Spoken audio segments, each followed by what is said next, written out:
we don't refill their position. We do that first. We have to start cutting our budgets in each department. We have to look at each department and say, okay, what departments out here are making actual revenue coming in? Which departments are not? And that's how you separate them. Then you take the ones that are not bringing in revenue and say, okay, how can we cut here? We have to do everything that we can to understand that 20% over the next 5 years of that occupational tax will be taken away. So as the years progress, we have to plan ahead, that we have to shrink this government, we have to do more with less, and we have to make the plan to go forward with less money. And you have to do that right away, out of the gate, and think about the future, because that money is not going to be there, and we've got to just deal with that situation immediately. Thank you. Mr. Knight, thank you. Mr. Taylor, same question to you, sir. Thank you. The occupational tax, as we know, will probably go away, and it will go away at 20% per year, which is roughly $12.5 million a year. We've got to look at attrition. Some of the departments are a little top-heavy. I would suggest attrition first instead of just cutting and burning, because we are talking about families.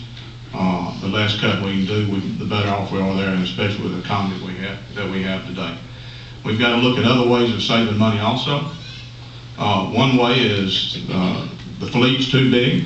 We need to look at downsizing the fleet. CNG cars, we need to look at converting.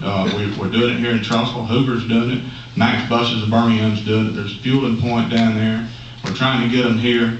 The county spends a little over $3 million a year in gasoline or in fuel. CNG, compressed natural gas, you can buy $1.37 a gallon. So you're going to save half the money, half of that a little over $3 million there, 1.5 and 1.7 million a year. Waste solids, I know it's not an attractive subject. Village Creek, the oldest and largest sewer plant here in the county, they are starting to convert waste solids to methane gas and converting that into electricity to run the plant. The bill there to run that plant is $2.6 million a year. All the plants together are somewhere in the $10 million range. There is, what I'm told, enough waste solids there in order to convert enough methane gas to do away with that bill. Those are some things that you look at long term. Thank you. Mr. Taylor, thank you. Same question for Mr. Wood. Mr. Wood.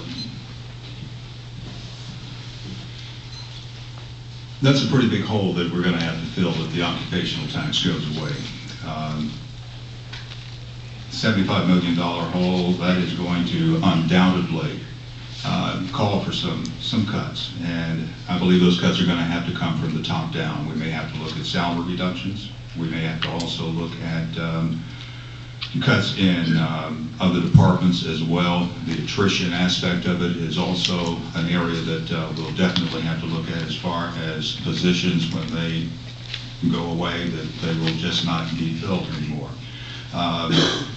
Rather than the cuts, I would like to look at things on the side of growth in terms of where we can expand the county's tax base and try to bring in additional revenue aside from just the cuts. And there are going to be cuts. It's going to be tough. It's going to be a hard pill to swallow. But rather than just focus completely on cutting people, cutting jobs, let's look at the plus side and see what we can do to increase the county's tax base. What can we do to bring in more money to the county?